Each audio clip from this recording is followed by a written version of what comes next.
ಅದು ನೀವೆಲ್ಲ ಮನೆಗೆ ಸೇಫಾಗಿ ರೀಚ್ ಆದ್ರ ಅಂತ ಕೇಳೋಕೆ ಕಾಲ್ ಮಾಡಿದೆ ಅಷ್ಟೇ. ಮದುವೆ ಮುಗಿಸ್ಕೊಂಡು ಮಂಗಳ ಗ್ರಹಕ್ಕೆ ಹೋಗೋಕ್ಕಾಗತ್ತೆ, ನೇರವಾಗಿ ಮನೆಗೆ ಬಂದ್ವಿ. ಮಮ್ಮಿಗೆ ತುಂಬ ಸುಸ್ತಾಗಿ ಹೋಗಿತ್ತು, ಆಲ್ರೆಡಿ ಮಲ್ಕೊಂಡ್ರು. ನಾನು ಇನ್ನೇನು ಮಲ್ಕೊಳ್ಳೋದ್ರಲ್ಲಿದ್ದೆ, ನೀವು ಫೋನ್ ಮಾಡಿದ್ರಿ. ಚಿಕ್ಕಿ, ಮದುವೆ ಮನೆ ಗಲಾಟೆನಲ್ಲಿ ನಿಮ್ಮ ಹತ್ರ ಮಾತಾಡೋದಕ್ಕೆ ಆಗಲಿಲ್ಲ. ನಾಳೆ ಬರ್ತೀನಿ, ಚೆನ್ನಾಗಿ ಹರಟೆ ಹೊಡೆಯೋಣ. ಅದಕ್ಕಿಂತ ಮೊದಲು ನಾನು ಚಿನ್ನು ಜೊತೆ ಮಾತಾಡಬೇಕು. ಅದು ಸರಿ, ನೀವೆಲ್ಲರೂ ಮದುವೆಗೆ ಬಂದಿದ್ರಿ, ಚಿನ್ನು ಯಾಕೆ ಬಂದಿರಲಿಲ್ಲ? ಹೋಗಲಿ, ಊಟನಾದರೂ ಮಾಡಿದ್ಲಾ? ಬೇಡ ಬಿಡಿ, ನಾನೇ ಫೋನ್ ಮಾಡಿ ಕೇಳ್ತೀನಿ. See you tomorrow, bye, good night. ಈಗಾಗಲೇ ತುಂಬ ಲೇಟಾಗಿದೆ, ಇವಾಗ ಫೋನ್ ಮಾಡೋದು ಬೇಡ. ನಾಳೆ ಬೆಳಗ್ಗೆ ನಾನೇ ಹೋಗ್ತೀನಲ್ಲ, ಅಲ್ಲೇ ಮಾತಾಡಿದ್ರಾಯ್ತು.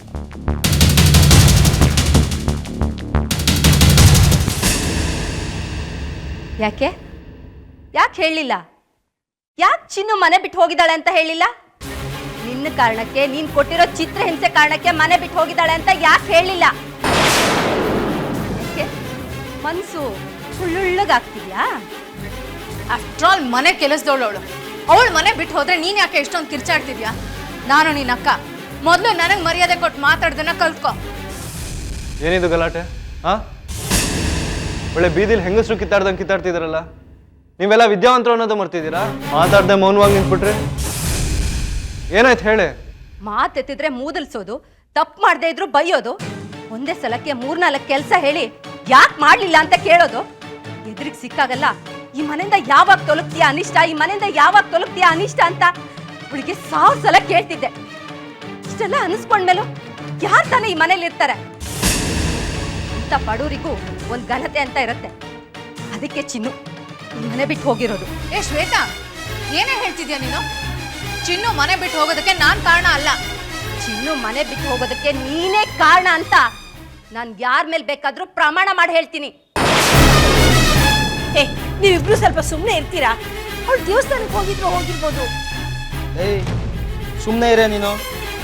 ಜಗಳ ಆ ಕಡೆ ಈ ಕಡೆ ಹೋಗಿ ಕೊನೆಗೆ ನಿನ್ನ ಹತ್ರಕ್ಕೆ ಬಂದ್ಬಿಟ್ಟಾತು. ಮೊದಲು ರೂಮ್ಗೆ ಹೋಗಿ ಒಡವೆ ಬಾಕ್ಸಲ್ಲಿ ಇಟ್ಟಿದ್ದು ಒಡವೆ ಎಲ್ಲ ಇದೆಯಾ ನೋಡೋಗು. ರಂಜಿತ್, ಇರೋ ಬರೋ ಒಡವೆನೆಲ್ಲ ಮೈ ಮೇಲೆ ಹಾಕ್ಕೊಂಡಿದ್ದೀನಿ. ಜಾಸ್ತಿ ದುಡ್ಡು ಕೊಡ್ತೀವಿ ಅಂತ ಯಾರೋ ಹೇಳಿರ್ತಾರೆ, ಅದಕ್ಕೆ ಅವಳು ಇಲ್ಲಿ ಬಿಟ್ಟು ಅಲ್ಲಿಗೆ ಹೋಗಿರ್ತಾಳೆ. ದುಡ್ಡು ಬಿಸಾಕಿದ್ರೆ ಇಂಥ 100 ಜನ ಮನೆ ಕೆಲ್ಸಕ್ಕೆ ಬರ್ತಾರೆ. ಯಾಕೆ ಇಷ್ಟು ತಲೆ ಕೆಡಿಸ್ಕೊಳ್ತೀರಾ? ಮಾತಾಡು. ಗೊಂಬೆ ಬಂದು ಕೇಳ್ತಾಳಲ್ವಾ, ಅವಾಗ ನಿನ್ನ ಕಥೆ ಏನಾಗತ್ತೆ ಅಂತ ನಾನು ನೋಡ್ತೀನಿ. ಗೊಂಬೆ ಬಂದು ನನ್ನನ್ನು ಕತ್ತರಿಸಾಕ್ತಾಳೇನೆ? ಏನು ಹೆದರಿಸ್ತೀಯ ನನ್ನ? ಅವಳು ಬಂದು ಏನು ಮಾಡ್ತಾಳೆ ಅಂತ ಯಾವ ದೇವ್ರಿಗೆ ಗೊತ್ತು. ಆ ಹುಡುಗಿ ನನಗೆ ಏನೆಲ್ಲ ಮಾಡಿದ್ದಾಳೆ ಚಂದು. ನಾನೇ ಹೆತ್ತ ಮಗಳಾಗಿದ್ರು ಅಷ್ಟು ಸೇವೆ ಮಾಡ್ತಾ ಇದ್ಲೋ ಇಲ್ವೋ? ಅಂತ ಹುಡುಗಿನ ನನ್ನ ಇಷ್ಟು ವರ್ಷದ ಜೀವನದಲ್ಲಿ ನೋಡಲೇ ಇಲ್ಲ ಮಗನೇ.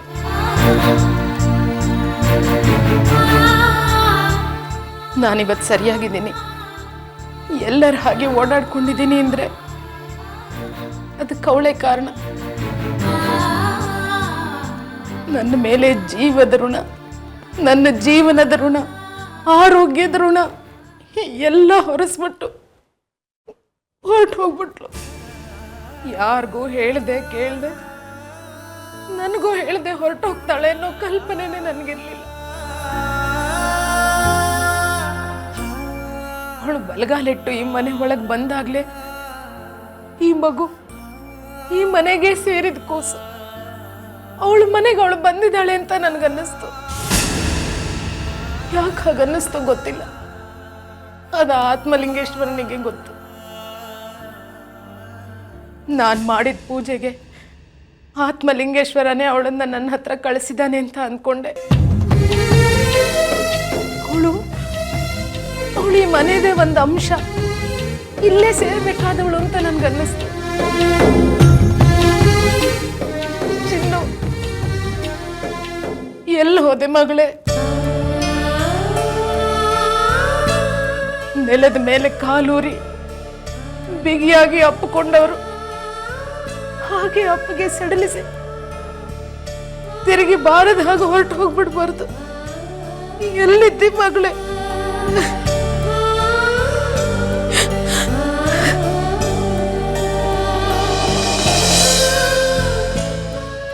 ಚಿಕ್ಕ, ಉಪ್ಪು ತಿಂದವನು ನೀರು ಕುಡಿಲೇಬೇಕು, ತಪ್ಪು ಮಾಡಿದವನು ಶಿಕ್ಷೆ ಅನುಭವಿಸ್ಲೇಬೇಕು. ನೀನೇ ತೋಡಿ ತುಂಬಿದ ಪಾಪದ ಕೂಪದಲ್ಲಿ ನೀನೇ ಒಂದಿನ ಬಿದ್ದು ಸಾಯ್ತೀಯ. ಹೋಗೋಳು ಹೋದ್ಲು, ಹೋಗುವಾಗ ಗಾದೆ ವಚನ ಎಲ್ಲ ಹೇಳ್ಕೊಟ್ಬಿಟ್ಟು ಹೋಗಿದ್ದಾಳೆ. ಮನೆ ಕೆಲಸದವರು 4 ದಿನ ಇರ್ತಾರೆ, ಆಮೇಲೆ ಹೋಗ್ತಾರೆ.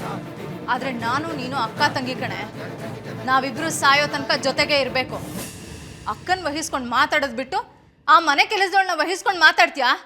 ಜಾಸ್ತಿ ಮೆರೆಬೇಡಕ್ಕ. ತುಂಬ ಮೆರೆದೋರೆ ಮರಳುಗಾಡಲ್ಲಿ ನೀರಿಲ್ದೆ ಸತ್ತಿರೋರು. ಇದೇನಿದೆ ನಿಮ್ಮಿಬ್ಬರು ಜಗಳ? ಈಗ ಬಾಯಿ ಮುಚ್ಕೊಂಡಿದ್ರೆ ಸರಿ, ಮಾತು ಮುಂದುವರಿಸಿದ್ರೆ ನಿಮ್ಮಿಬ್ಬರನ್ನು ಒದ್ದು ಹೊರಗೆ ಹಾಕ್ತೇನೆ. ಏನ್ರಿ ಇದು?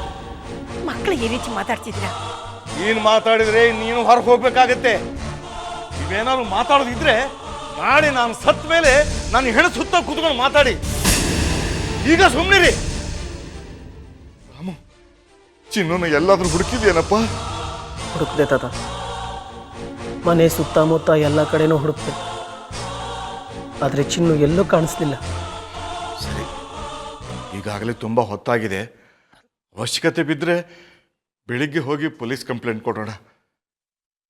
ಈಗ ಹೋಗಿ ಎಲ್ಲ ನಿಮ್ಮ ರೂಮ್ಗೆ ಹೋಗಿ ಮಲ್ಕೊಳ್ಳಿ. ಚಿನ್ನೂನ್ ಯಾರಾದರೂ ಬೈದ್ರೆ, ಯಾರಾದರೂ ಪ್ರಶ್ನೆ ಮಾಡಿದ್ರೆ ನಾನು ಅವಳ ಪರ ವಹಿಸ್ಕೊಂಡು ಮಾತಾಡ್ತಾ ಇರಲಿಲ್ಲ. ನಾನೇನಾದರೂ ಮಧ್ಯ ಪ್ರವೇಶ ಮಾಡಿದ್ರೆ ಅದ್ರ ಪ್ರಭಾವನೂ ಅವಳ ಮೇಲೆ ಆಗ್ತಿತ್ತು. ಅದಕ್ಕೆ ಅವಳೊಬ್ಳೇ ಇದ್ದಾಗ ಸಮಾಧಾನ ಮಾಡ್ತಾ ಇದ್ದೆ. ಅಮ್ಮ ನನ್ನ ಪರ ವಹಿಸಿ ಮಾತಾಡೋದೇ ಇಲ್ಲ ಅಂತ ಏನಾದರೂ ಬೇಸರ ಮಾಡ್ಕೊಂಡು ಹೊರಟೋದ್ಲ? ಅಮ್ಮ, ಹಾಗೆ ಅನ್ಕೋಬೇಡಮ್ಮ. ನಿನ್ನ ಕಾರಣಕ್ಕೆ ಚಿನ್ನು ಮನೆ ಬಿಟ್ಟು ಹೋಗಿರಕ್ಕೆ ಸಾಧ್ಯನೇ ಇಲ್ಲ. ಅದಕ್ಕೆ ಅಂತಾನೆ ಬೇರೆ ಬೇರೆ ನಾನಾ ಕಾರಣಗಳಿದೆ. ನೀನು ಗಾಬರಿ ಆಗ್ಬೇಡ. ಗೊತ್ತು ಗುರಿ ಇಲ್ಲದೆ ಇರೋ ಊರಲ್ಲಿ ಕೈಲೊಂದು ಬ್ಯಾಗ್ ಹಿಡ್ಕೊಂಡು ನಡ್ಕೊಂಡು ಹೋಗ್ತಾ ಇರೋ ಮಗು ಮನಸ್ಸಲ್ಲಿ ಎಂಥ ಭಯ, ದುಗುಡ, ದುಃಖ ತುಂಬಿರುತ್ತೆ ಅಂತ ನನಗೆ ಗೊತ್ತು. ನಾನು ಅದನ್ನು ತುಂಬ ಸಲ ಅನುಭವಿಸಿದ್ದೀನಿ ಚಂದು. ಯಾವ ಜನ್ಮದ ಋಣನೋ ಏನೋ, ನನ್ನ ಜೀವ ಕಾಪಾಡಿದ್ಲು, ಹೊರಟೋದ್ಲು, ಮತ್ತೆ ಬಂದ್ಲು, ನನ್ನ ಜೀವ ಉಳಿಸಿದ್ಲು, ಮತ್ತೆ ಹೊರಟೋದ್ಲು. ದೇವ್ರು ಎಂಥ ಸುದೈವಿಗಳಿಗೂ ಎಂಥ ದುರ್ದೈವಿಗಳಿಗೂ ಯಾರನ್ನಾದ್ರೂ ಉಳಿಸ್ಕೊಳ್ಳೋಕೆ 3 ಅವಕಾಶ ಕೊಟ್ಟೆ ಕೊಡ್ತಾನಂತೆ. ಗೊಂಬೆ ಚಿನ್ನೂನ ಈ ಮನೆಗೆ ಕರ್ಕೊಂಡು ಬಂದಾಗ ಆ 3ನೇ ಅವಕಾಶ ಅದು ಅಂತ ಅಂದ್ಕೊಂಡೆ. ಆದ್ರೆ ಚಿನ್ನು ಹೊರಟೋಗಿದ್ದಾಳೆ. ಚಂದು, ಚಂದು, ಆ ಮಗು ನನ್ಗಿನ್ ಸಿಗೋದೇ ಇಲ್ಲ ಚಂದು. ಮತ್ತೆ ಅವಳು ಬರಲ್ವೇನೋ ಅನ್ನಿಸ್ತಾ ಇದೆ. ಯಾಕೆ ಹಾಗೆಲ್ಲ ಯೋಚನೆ ಮಾಡ್ತೀಯಮ್ಮ? ಕೆಲವು ಸಂಬಂಧಗಳೇ ಹಾಗೆ ಮಗನೇ. ಭದ್ರವಾಗಿ ಬೆಸಕೊಂಡ ಬೆರಳುಗಳು ಯಾವುದೋ ಕಾರಣಕ್ಕೆ ದೂರ ಆಗ್ಬಿಡುತ್ತವೆ. ಎರಡಕ್ಕೂ ಒಂದೊಂದು ದಾರಿ. 2 ದಾರಿ ಅಂದ್ರೆ ಒಂದಕ್ಕೊಂದು ಸೇರದ ದಾರಿ. ನಾನ ಚಿನ್ನು ಅನ್ನೋ ಮಗುನ, ನನ್ನ ಮಗಳನ್ನ ಶಾಶ್ವತವಾಗಿ ಕಳ್ಕೊಂಬಿಟ್ನ ಚಿಂದು. ಈ ರಾತ್ರಿಲಿ ಲೋಕ ತುಂಬ ನೀಚರೆ ತುಂಬಿರೋ ಈ ಹೊತ್ತಿನಲ್ಲಿ ಮದುವೆ ಆದ ಒಂಟಿ ಹೆಣ್ಣು ಮಗು ಎಲ್ಲಿರ್ತಾಳೆ, ಹೇಗಿರ್ತಾಳೆ? ನನಗೆ ತುಂಬ ಭಯ ಆಗ್ತಾ ಇದೆ ಚಂದು. ಮಗನೇ, ಕಂದ, ಏನಾದರೂ ಮಾಡಿ ಅವಳು ನನ್ನ ಹತ್ರ ಕರ್ಕೊಂಡು ಬಂದ್ಬಿಡು ಮಗನೇ, ನನ್ನ ಹತ್ರ ಕರ್ಕೊಂಡು ಬಂದ್ಬಿಡು ಚಂದು. ಆಯ್ತಮ್ಮ, ಕರ್ಕೊಂಬರ್ತೀನಿ.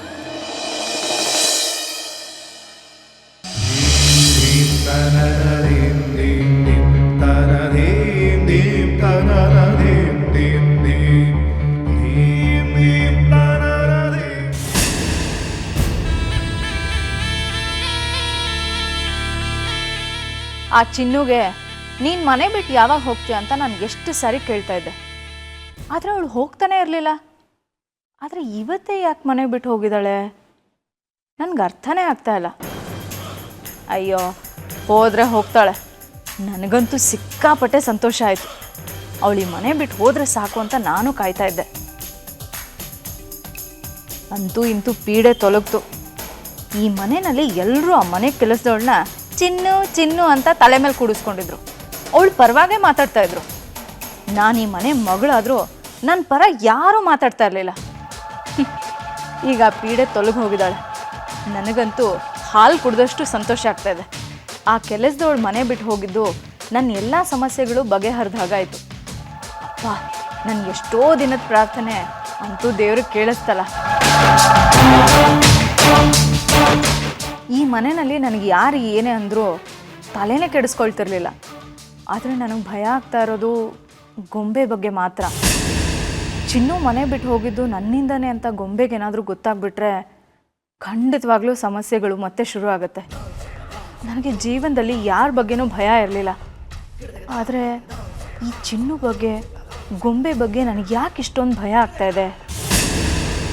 ಅವತ್ತು ಮಧ್ಯರಾತ್ರಿ ಚಿನ್ನು ಕೈಯಲ್ಲಿ ನಾನು ಮನೋಜ್ ಇಬ್ಬರು ಸಿಕ್ಕಾಕೊಂಡ್ವಲ್ಲ, ಆ ಕಾರಣಕ್ಕ?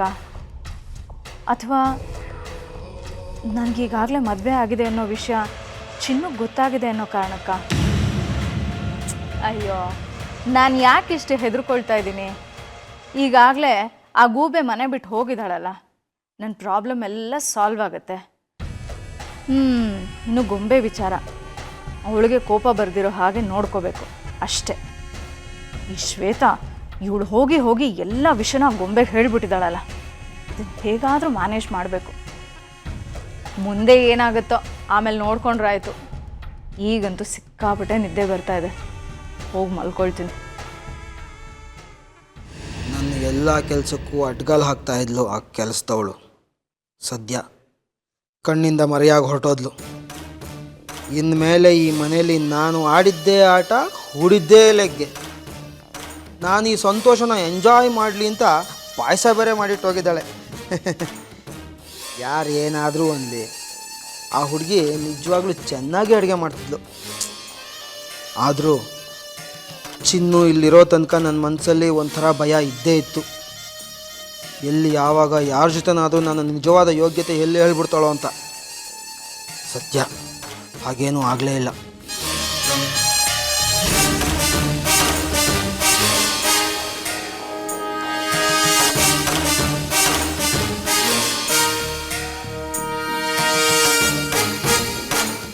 ರಂಜಿತ್, ಮದುವೆ ಮನೇಲಿ ಕುತ್ತಿಗೆವರೆಗೂ ತಿನ್ಕೊಂಡು ಬಂದಿದ್ದೀರಾ, ಮತ್ತೆ ಇಲ್ಲೂ ಬಂದು ಪಾಯಸ ತಿಂತ ಕೂತಿದ್ದೀರಲ್ಲ? ಶ್ವೇತಾ, ಚಿನ್ನು ಈ ಮನೆ ಬಿಟ್ಟು ಹೋದ್ಲು ಅಂತ ಕೇಳಿ ನನಗೆ ತುಂಬ ಖುಷಿ ಆಗೋಯ್ತು. ಅದಕ್ಕೆ ಸ್ವಲ್ಪ ಸ್ವೀಟ್ ತಿಂತಾಯಿನಿ. ಸಕ್ಕತ್ತಾಗಿ ಮಾಡಿಟ್ಟಿದ್ದಾಳೆ, ನೀನು ಸ್ವಲ್ಪ ತಿನ್ಬಿಡು. ಥೂ, ನಿಮ್ಗೆ ನಾಚಿಕೆ ಆಗಲ್ವಾ? ಚಿನ್ನು ಏನು ಈ ಮನೇಲಿ ಬಿಟ್ಟಿ ಕೂಳ್ ತಿಂತಾ ಇರಲಿಲ್ಲ. ಬೆಳಿಗ್ಗೆಯಿಂದ ಸಂಜೆ ತನಕ ಕತ್ತೆ ಥರ ದುಡಿತಾ ಇದ್ಲು. ಅವಳ ಅನ್ನ ನೀರು ನೆರಳನ್ನ ಅವಳೇ ರೂಪಿಸ್ಕೊಳ್ತಾ ಇದ್ಲು. ನಿಮ್ಗೆ ಯಾಕೆ ಅವಳ ಮೇಲೆ ಇಷ್ಟೊಂದು ಹೊಟ್ಟೆ ಕಿಚ್ಚು? ಓ ಪಾಪ, ಅವಳ ಎದುರಿಗೆ ಬಿಟ್ಟಿ ಕೂಳ್ ತಿನ್ನೋಕೆ ನಿಮ್ಗೆ ನಾಚಿಕೆ ಆಗ್ತಿತ್ತಾ? ಯಾಕೋ ನಾಲ್ಗೆ ಉದ್ದಾಗ್ತಿದೆಯಲ್ಲ? ನಾಲ್ಗೆ ಉದ್ದಾಗ್ತಿರೋದು ನಂದಲ್ಲ, ನಿಮ್ದು. ಚಿನ್ನು ಮನೆ ಬಿಟ್ಟು ಹೋಗ್ತಾಳೆ ಅಂದರೆ ನಿಮ್ಗೆ ಯಾಕ್ರಿ ಇಷ್ಟೊಂದು ಸಂತೋಷ? ಚಿನ್ನು ಈ ಮನೇಲಿದ್ದಾಗ ಎಲ್ಲರೂ ಎಷ್ಟು ಚೆನ್ನಾಗಿ ನೋಡ್ಕೋತಿದ್ಲು ಅನ್ನೋ ಕಲ್ಪನೆನಾದರೂ ನಿಮ್ಗಿದ್ಯಾ? ಚಿನ್ನು ಮನೆ ಬಿಟ್ಟು ಹೋಗಿದ್ದಕ್ಕೆ ನಿಮಗೂ ಕುಮುದಕ್ಕಂಗೂ ಅದೇನು ಸಂತೋಷನೋ? ನಿಮ್ಗೇನ್ರಿ ಬಂದಿದೆ ಇಬ್ರಿಗೂ ದೊಡ್ಡ ರೋಗ? ಶ್ವೇತತೆ, ಯಾವಾಗಲೂ ಜಗಳ ಆಡೋದ್ರಿಂದ ಏನು ಪ್ರಯೋಜನ ಇಲ್ಲ, ಸುಮ್ಮನೆ ಮನಸ್ತಾಪಗಳಾಗುತ್ತಷ್ಟೇ. ಆಲ್ರೆಡಿ ತುಂಬ ಲೇಟ್ ಆಗಿದೆ, ನಿಮಗೂ ಆಯಾಸ ಆಗಿದೆ, ಹೋಗಿ ಮಲ್ಕೊಳ್ಳಿ.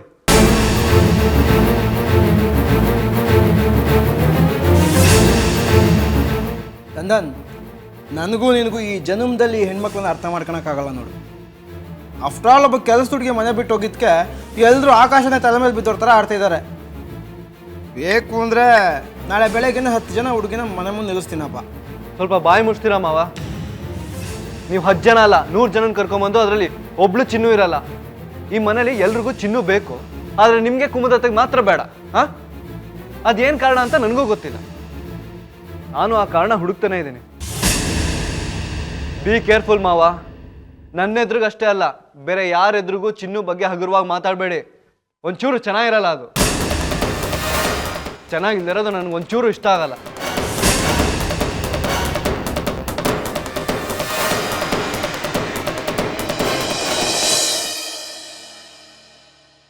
ಯಾಕೆ ಹೋದ್ಲು?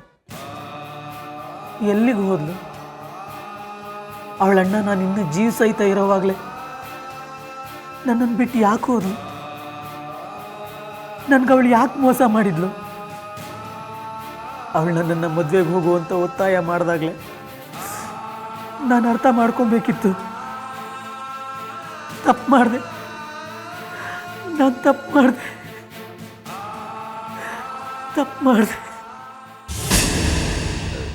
ಇದೆಲ್ಲ ಒಂಥರ ವಿಚಿತ್ರ ಅಲ್ವಾ ರಾಮು?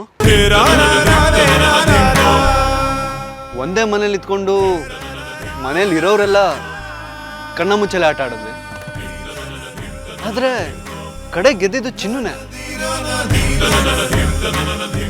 ಕಣ್ಣ ಮುಚ್ಚಲೆ ಆಟ ಏನೋ ಮುಗೀತು, ಮನೆಯವರೆಲ್ಲ ಒಟ್ಟಿಗೆ ಮತ್ತೆ ಸೇರಿದ್ವಿ, ಆದ್ರೆ ಚಿನ್ನು ಇನ್ನೂ ಬಂದಿಲ್ಲ ಅಲ್ವಾ ರಾಮು?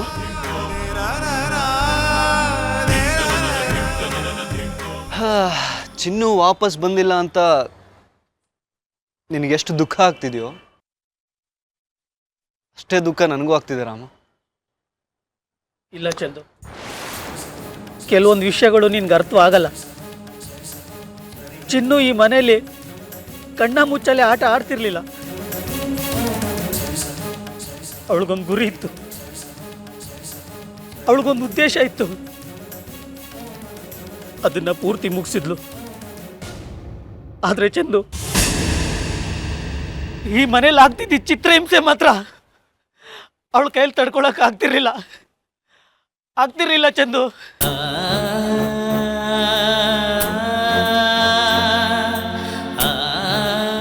ಚಿನ್ನು ವಾಪಸ್ ಮನೆಗೆ ಬರಲಿ ಅಂತನಾ? ಯಾಕೆ ಬರಬಾರ್ದು ಚಂದನ್?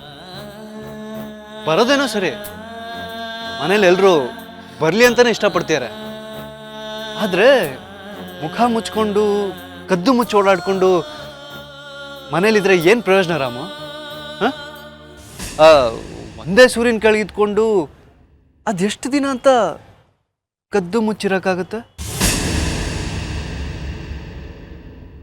ಚಂದು, ಏನು ಹೇಳ್ತಿದ್ಯಾ ನೀನು?